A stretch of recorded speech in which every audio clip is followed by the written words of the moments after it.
ZDTech. 3 minutes pour tout comprendre. Bonjour à tous et bienvenue dans le ZDTech, le podcast quotidien de la rédaction de ZDNet. Je m'appelle Louis Adam et aujourd'hui je vais vous parler du Ransomware as a Service et de la façon dont ces groupes ont changé le visage du cybercrime.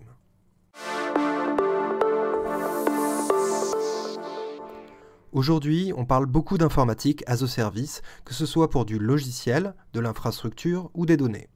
Le monde cybercriminel n'échappe pas à la tendance. Ces dernières années, le concept de Ransomware as a Service a émergé afin de décrire les nouvelles organisations cybercriminelles spécialisées dans le ransomware.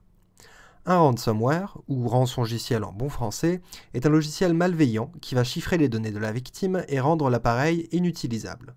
Seul le paiement d'une rançon permet d'obtenir la clé de déchiffrement et de récupérer l'accès aux données. Depuis le début des années 2010, ce type de logiciel est devenu une manne financière considérable pour les cybercriminels. Mais développer et maintenir un rançongiciel n'est pas à la portée de n'importe qui. Alors assez naturellement, les cybercriminels se sont répartis les tâches. Ceux qui étaient en capacité de développer des logiciels de ransomware ont proposé à d'autres groupes de les utiliser. C'est ce modèle qui a fait le succès de groupes connus comme Conti, Revil ou encore Logbit. Le groupe se concentre sur la conception, le développement et la maintenance du rançongiciel. Celui-ci doit être mis à jour régulièrement afin de contourner les protections des antivirus et il faut aussi s'assurer que les outils de chiffrement et de déchiffrement fonctionnent comme prévu. Dans certains cas, le groupe s'occupe également de négocier les rançons avec les victimes et de diffuser d'éventuelles données volées pour accentuer la pression. Autour de ce groupe gravitent d'autres cybercriminels qui viennent louer l'utilisation du rançongiciel. On les appelle généralement les affiliés. Ceux-ci se chargent d'infiltrer les cibles, de se déplacer dans le réseau pour prendre le contrôle des appareils les plus intéressants et ensuite d'activer le rançongiciel.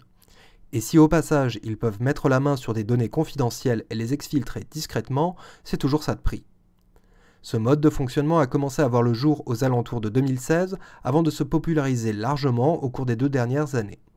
Et c'est un business florissant pour les développeurs de ransomware. Différents modèles économiques sont proposés par les acteurs de ce type. Certains proposent une simple location du ransomware à l'usage, tandis que d'autres passent des accords plus poussés avec leurs affiliés, prévoyant un partage des rançons récupérées lors des attaques. Et ce modèle rend les choses plus compliquées pour les forces de l'ordre. Ce sont les affiliés qui prennent l'essentiel des risques et qui sont le plus souvent arrêtés par les policiers.